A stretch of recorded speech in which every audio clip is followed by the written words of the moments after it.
میں بچپن ہی سے پردہ کرتی تھی۔ میری شادی ہو گئی اور شادی کے بعد بھی میں نے پردے کو نہ چھوڑا۔ اس کے باوجود نہ جانے کیوں میرے شوہر ہر وقت مجھ پر شک کرتے تھے۔ ایک روز میں نے ان کو سبق سکھانے کے لیے ایسا قدم اٹھا دیا کہ سب کے ہوش اڑ گئے۔ یہ کہانی حقیقت پر مبنی ہے اور آپ سب کے لیے بھی سبق آموز ہے۔ یہ کہانی جن خاتون کی زندگی کے بارے میں ہے انہی کی زبانی سنیے۔ میں 4 برس کی تھی جب میں گھر سے دکان پر نکلی اور راستے میں مجھے تنہا پا کر ایک شخص نے اٹھا کر گاڑی میں ڈال لیا۔ میں روتی چلاتی رہی مگر ان ظالموں کو مجھ پر ترس نہ آیا۔ وہ لوگ مجھے کہیں فروخت کرنا چاہتے تھے مگر ایک فرشتہ صفت شخص نے مجھے ان سے خرید لیا۔ وہ خیبر پختونخوا کے ہی ایک گاؤں میں رہتے تھے۔ میں انہی کے پاس رہی اور انہوں نے مجھے بیٹی جیسا پیار دیا۔ انہوں نے مجھے 7 پردوں میں رکھا، مجھے بچپن سے ہی پردے کی عادت ڈال دی۔ وقت گزرتا رہا اور میں جوان ہو گئی۔ علی خان سے میری شادی اس طرح ہوئی کہ میری جھلک اس نے پیر بابا کے گھر میں دیکھی جہاں وہ دعوت میں شرکت کرنے آیا تھا۔ میں کھڑکی میں کھڑی تھی جب اس نے مجھے دیکھا۔ یہ بات مجھے بعد میں معلوم ہوئی جبکہ اس وقت میں بالکل بے خبر تھی۔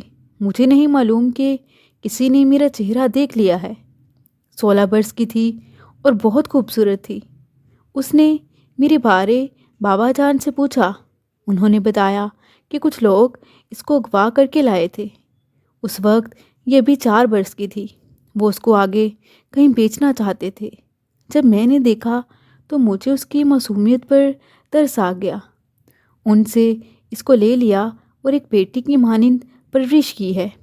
طے یہ ہوا کہ وہاں کی رسم کے مطابق اگر علی خان میری پرورش پر آیا خرچہ بابا جان کو ادا کر دے تو وہ مجھ کو اس کے نکاح میں دے سکتے ہیں۔ پیر بابا بہت اچھے انسان تھے۔ ایسا نہیں تھا کہ انہوں نے مجھے فروخت کیا تھا۔ دراصل بات یہ تھی کہ اس علاقے کی رسم ہی یہ تھی اور رسم و رواج پر پابندی ہر انسان پر لازم ہوتی ہے۔ علی خان نے فوراً یہ شرط مان لی۔ علی خان بھی برا آدمی نہ تھا۔ پیر بابا کی اس سے جان پہچان تھی، لہٰذا پیر بابا نے مجھ کو اس کے نکاح میں دینے سے گریز نہ کیا۔ علی خان نکاح کے بعد مجھے اپنے گھر لے آیا۔ اس نے میری بہت چاہت کی، سو میں نے عمر کے فرق کو محسوس نہ کیا کہ مجھے ایک محفوظ گھر مل گیا تھا۔ لاکھ خوبیاں سہی لیکن وہ بہت شکی مزاج تھا۔ اس کا تمام حسن سلوک اس دم غارت ہو جاتا جب وہ مجھے شک کی نظروں سے دیکھتا۔ دراصل میری نوخیزی اور خوبصورتی اس کو ڈرا رہی تھی کہ کہیں میں اور طرف مائل نہ ہو جاؤں، جبکہ میں ایک پردہ دار عورت تھی۔ جب اس کے توہمات حد سے بڑھے تو میں اس سے نالاں رہنے لگی۔ اس کی بے چین کھوجی نظریں میرے دل کا سکون لوٹ لیتی تھیں۔ وہ صاف صاف بات بھی نہ کرتا کہ میں اپنی صفائی میں کچھ کہہ کر اس کو مطمئن کرتی۔ اس کے ڈکے چھپے ذو معنی جملے میرے دل پر برچھیوں کی طرح لگتے۔ وہ مجھ پر اوچھا وار کرتے اور میں دل ملا کر رہ جاتی۔ زندگی میں اور کوئی کمی نہ تھی، سبھی کچھ تھا ہمارے پاس۔ بس ایک یہی بات مجھ کو مسلسل تکلیف میں رکھتی تھی کہ وہ مجھ پر اعتماد نہیں کرتا تھا، جبکہ زندگی کو خوشی سے جینے کے لیے میاں بیوی کا ایک دوسرے پر اعتماد بہت ضروری ہوتا ہے۔ کم عمری اور ناسمجھی کے باوجود بھی مجھ کو یہ احساس تھا کہ اب زندگی انہی کے ساتھ بسر کرنی ہے۔ شوہر کے شک بھرے سلوک کی برچیاں سہتے سہتے 8 برس گزر گئے اور میں 2 بچوں کی ماں بن گئی۔ اب حالات پہلے جیسے نہ رہے تھے۔ خان کی بے توجہی سے اس کا کام ٹھپ ہوتا جا رہا تھا۔ بڑھتے اخراجات سے ہم پریشان تھے، جبکہ معاشی حالات دگرگوں ہو گئے تھے۔ دمے کی بیماری نے خان کو آ لیا اور وہ بیمار رہنے لگے۔ بیماری کے باعث زیادہ تر گھر میں ہی رہتا تھا کیونکہ پیٹرول اور ڈیزل کی بو سے اس کو سانس لینے میں تکلیف شروع ہو جاتی تھی۔ اب معاشی ابتری کے دن شروع ہو گئے۔ شروع دنوں میں تو بچوں کے ساتھ میں نے بہت تکلیف برداشت کی، جب حوصلے نے جواب دے دیا، میں نے سلائی مشین نکال لی اور محلے والوں کے کپڑے سینے شروع کر دیے۔ صبح سویرے گھر کے کاموں سے نمٹ لیتی اور روزانہ 2 سے 3 جوڑے سی لیتی۔ اس طرح گھر کا خرچہ چلنے لگا۔ خان کو میری ہمت سے کچھ ذہنی آسودگی میسر ہو گئی۔ آسرا ملنے پر طبیعت بھی بحال ہونے لگی۔ وہ کام پر جانے کے قابل ہو گئے۔ وہ ایک ٹرک ڈرائیور تھے اور بیماری سے پہلے خوب کماتے تھے۔ ان دنوں جب خان نے مسلسل گھر بیٹھ کر آرام کیا تو جیسے اس کو آرام کی عادت پڑ گئی تھی۔ وہ اب کام پر جانے سے جی چرانے لگا۔ دوسرا، وہ مکمل طور پر صحت یاب بھی نہیں تھے، مگر میں سلائی کے کام میں مزید تیزی نہیں لا سکتی تھی کہ روزانہ بچوں کے ساتھ اتنے ہی کپڑے سلائی کر سکتی تھی۔ میں خان سے کہتی کہ ٹرک کا کام چھوڑو اور دکانداری یا کوئی اور کام کر لو، بچوں کا پیٹ تو پالنا ہی ہے۔ اس پر وہ چلانے لگتا۔ اب مجھ پر الزامات لگانے میں تیزی آ گئی۔ ایسی بات کہہ جاتا کہ میرے تن بدن میں آگ سی لگ جاتی۔ مثلاً وہ ان محلے داروں تک سے میری تعلقات جوڑنے لگا جو مجھے دروازے پر کپڑے دے جاتے یا سلے ہوئے کپڑے لینے آتے تھے، حالانکہ میں ان سے پردہ کرتی تھی، مگر یہ مجھ کو دباؤ میں رکھنے کی فرضی کہانیاں گھڑ لیتا جو خود خان کے اپنے نکمے ذہن کی پیداوار ہوتی تھی۔ پہلے بات مجھ تک تھی اور میں اس کی عادت سمجھ کر برداشت کرتی تھی، مگر اب وہ یہ سب دوسروں کو بھی سنانے لگے۔ تب میں احتجاج کرتی۔ ایسے میں مجھ پر گالیوں کی بوچھاڑ شروع ہو جاتی۔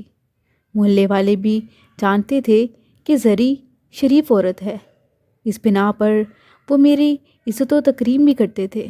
یوں تو خان کے بہتانوں پر مجھ کو پریشان ہونے کی ضرورت نہ تھی، کیونکہ میرا ضمیر مطمئن تھا۔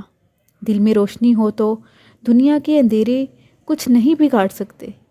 کاش میں اس نکتے کو سمجھ لیتی تو شاید اس طرح نہ بھٹکتی، لیکن شوہر کے الزامات نے اتنا بے سکون کیا کہ جی چاہتا ہر وقت گھر سے نکلی رہوں یا پھر گھر سے بھاگ ہی جاؤں اور دوبارہ اس دہلیز پر قدم نہ رکھوں۔ آہستہ آہستہ اس زہر نے اثر دکھانا شروع کر دیا اور کسی لمحے انتقام لینے کا جذبہ میرے اندر سر اٹھانے لگا۔ آخر خان کیوں ناحق مجھ کو غیر مردوں سے جوڑتا ہے، جبکہ میں نے کبھی نہ ان کو دیکھا ہے اور نہ انہوں نے میری کوئی جھلک ہی دیکھی ہے۔ اگر میں محنت کرتی تھی تو اسی کو سکھ پہنچانے کے لیے اور اپنے بچوں کا پیٹ پالنے کے لیے۔ اگر وہ ٹھیک طرح سے نہیں کماتا تھا تو مجھے کو کمانا پڑتا تھا۔ میرے کردار پر کیچڑ اچھالنے سے اس کا کیا مقصد تھا؟ انسان ایک ہی طرح کی باتیں سن سن کر بالآخر زچ ہو ہی جاتا ہے۔ اس کے اپنے دماغ میں خلل تھا، تبھی تو وہ میرے دماغ میں بھی خلل ڈالتا تھا۔ ان دنوں میں بہت پریشان تھی۔ ایک روز جب میرا سب سے چھوٹا بیٹا بیمار پڑ گیا تو میں اس کی دوا لینے گھر سے نزدیکی کلینک پر گئی۔ پہلے بھی اسی ڈاکٹر کو بچوں کو دکھایا کرتی تھی۔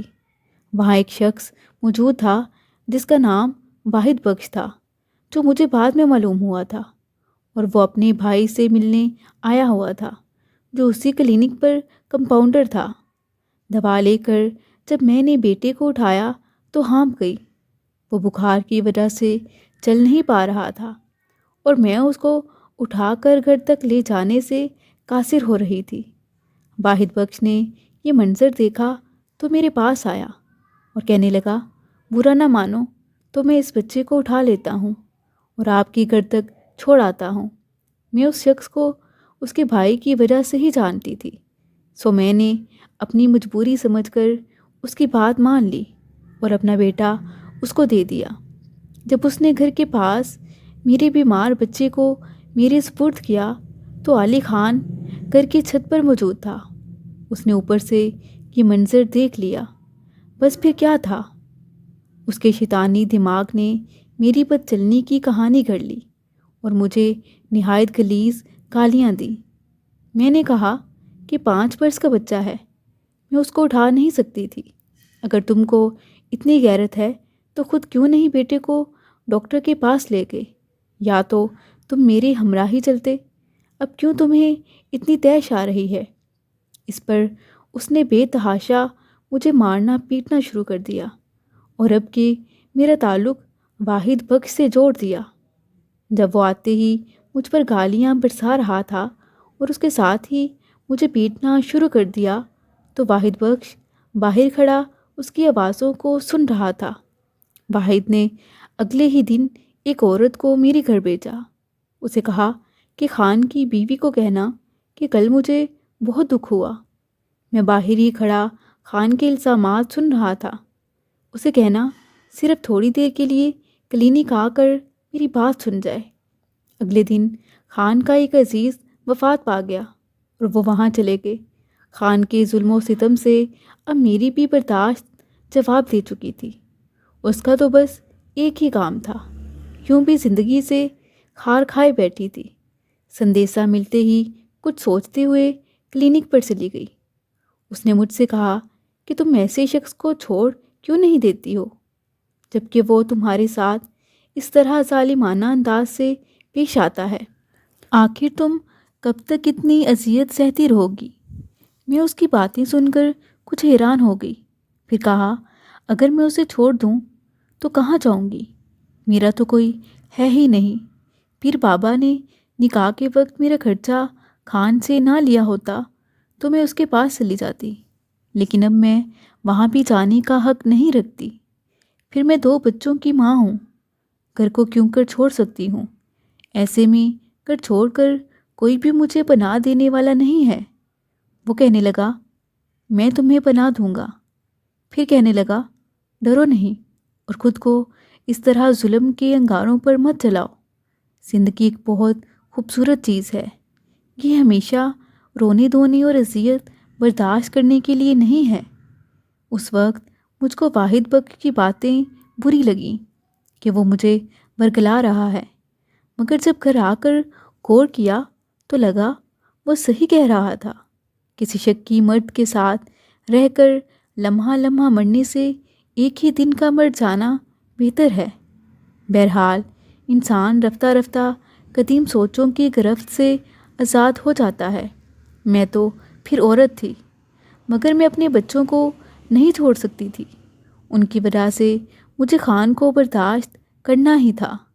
وقت گزرتا رہا اور میں نے خان سے علیحدگی کا فیصلہ کرنے میں 5 برس لگا دیے۔ واحد بخش نے بھی ان 5 سالوں میں میرا خیال نہ چھوڑا۔ بالآخر میرے دل نے واحد کے حق میں فیصلہ دے دیا۔ خان نے مجھ کو خرید کر نکاح کیا تھا، میں اس کی ملکیت تھی۔ جانتی تھی کہ طلاق لینا آسان نہیں ہے۔ واحد بخش نے اس رقم کا بھی انتظام کر دیا اور اس کے لیے اپنا گھر فروخت کر دیا۔ اس نے بیوی اور بچوں کو کرائے کے مکان میں منتقل کر دیا، جس پر اس کے سالے غصے میں آ گئے۔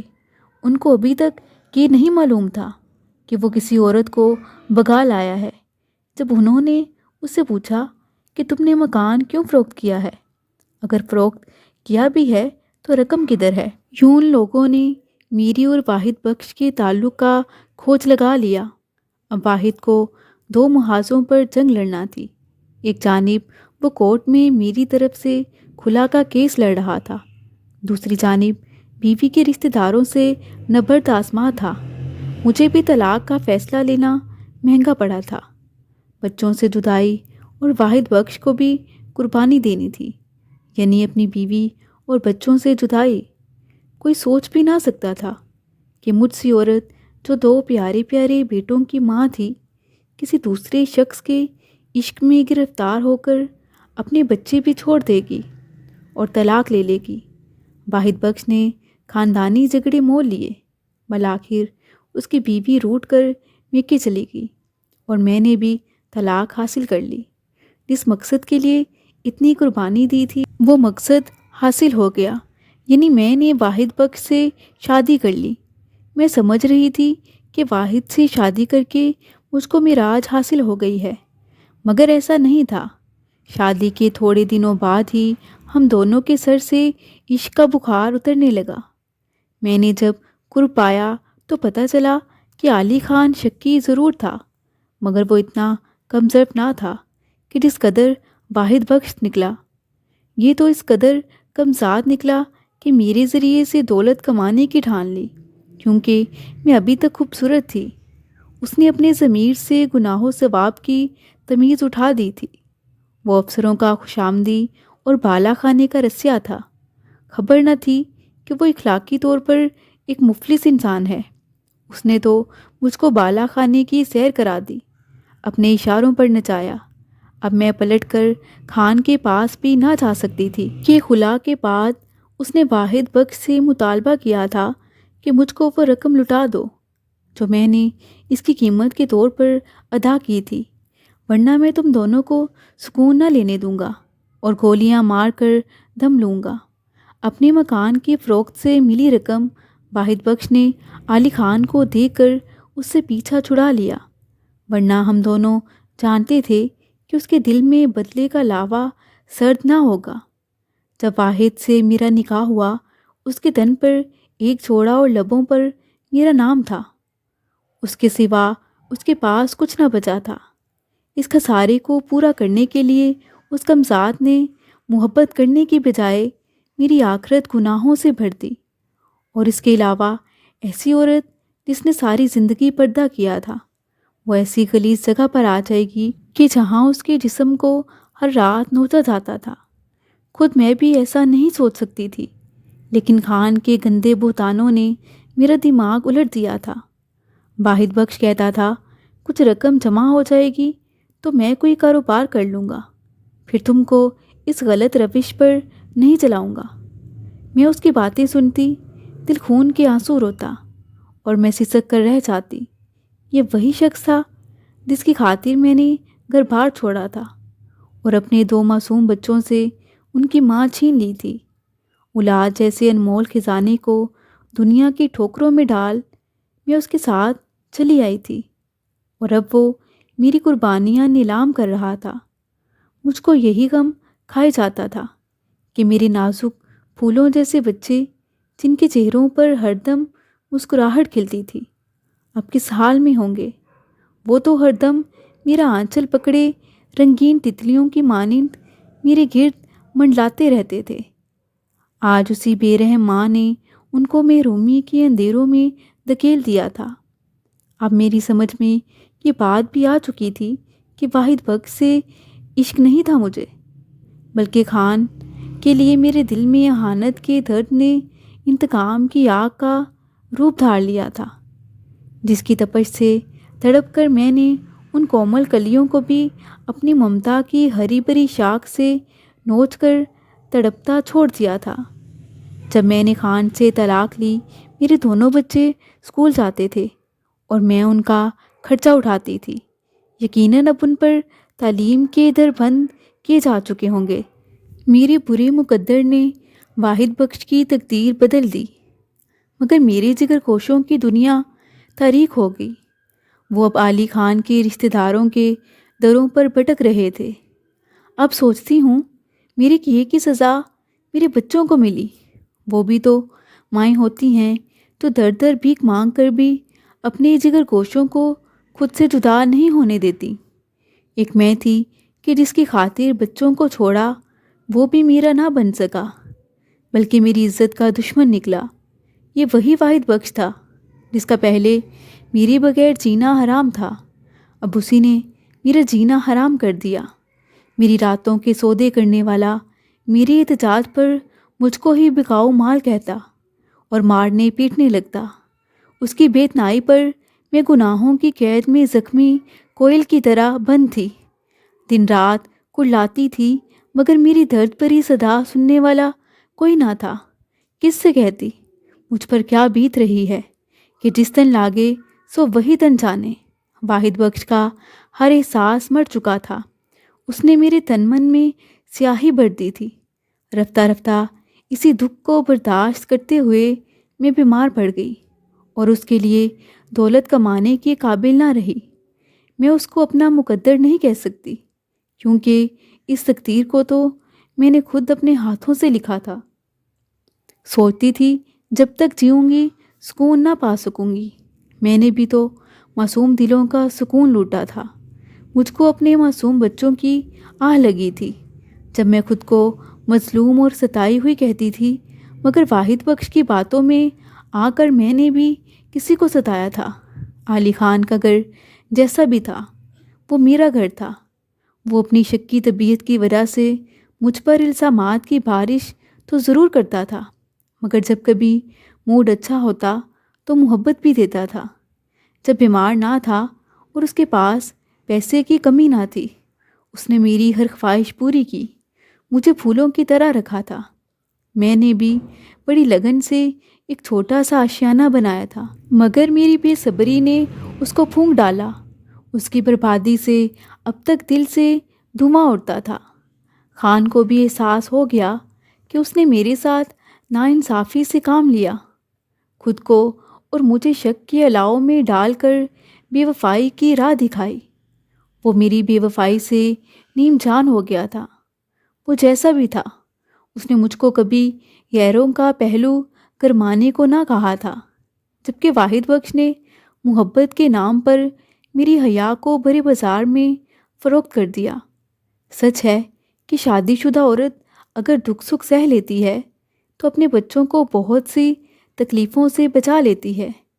غیر مرد کی باتوں میں آنا اکثر تباہی کے راستے پر ہی لے جاتا ہے، کیونکہ واحد بخش جیسے مرد عورت کو پاؤں کی جوتی سمجھتے ہیں۔ میری بیمار پڑ جانے کے کچھ عرصے بعد واحد بخش پھر ایک نئی جوتی خرید لایا کہ نئی کی کمائی سے زندگی اور اچھی گزرے گی۔ وہ اس شرمناک زندگی کو اچھی زندگی کہتا تھا۔ بس مجھ سی عورت کی بھی کیا زندگی ہے، پہلے ماں باپ چھوٹے اور پھر بچے، ایک دلدل سے نکل کر دوسری میں پھنس گئی۔ بہت دن سوچنے کے بعد میں نے ہمت کی اور پیر بابا کے پاس کسی طور سندیسہ بھجوایا۔ سندیسہ ملتے ہی انہوں نے اپنے منہ بولے بیٹے تیمور خان کو میرے پاس بھیجا کہ وہ خود اب بہت بوڑھے ہو چکے تھے۔ اس وقت واحد بخش گھر موجود نہیں تھا۔ میں اس کے گھر سے تیمور خان کے ساتھ چلی گئی۔ پیر بابا نے تب میری جان اس گرے ہوئے انسان سے چھڑا کر مجھے پھر سے اپنے پاس رکھ لیا۔ میں ایک بیٹی کی طرح ضعیفی میں کافی عرصہ ان کی خدمت کرتی رہی، بچوں سے ملنے کو تڑپتی تھی۔ ایک روز پیر بابا علی خان کے پاس گئے اور مجھ سے ملانے کی غرض سے میرے دونوں بیٹے اس سے لے آئے۔ میرے بیٹے اب جوان ہو چکے تھے، ان کو میری اس ماضی کا علم نہ تھا جو واحد بخش سے وابستہ تھا۔ کچھ عرصہ بعد پیر بابا وفات پا گئے۔ علی خان کا بھی بعد میں ایک ایکسیڈنٹ میں انتقال ہو گیا۔ میرے بیٹے مجھ کو بھی آسرا پا کر گھر لے آئے اور یوں اللہ نے مجھے ایک نئی زندگی دی۔ میرے بچوں نے مجھے سنبھال لیا اور میرا بڑھاپا سکون سے گزرنے کے اس رب العزت نے اسباب کر دیے۔ میری دونوں بہویں بہت اچھی ہیں، میں سچ شکر کرتی ہوں، اور اب کوئی خلش نہیں ہے، بس ایک خلش ہے۔ اے کاش مجھے معلوم ہو جائے کہ میں کون ہوں، کہاں سے مجھے اغوا کیا گیا اور میرے ماں باپ کون تھے۔ مزید سبق آموز سچی کہانیوں کے لیے چینل کو سبسکرائب کریں۔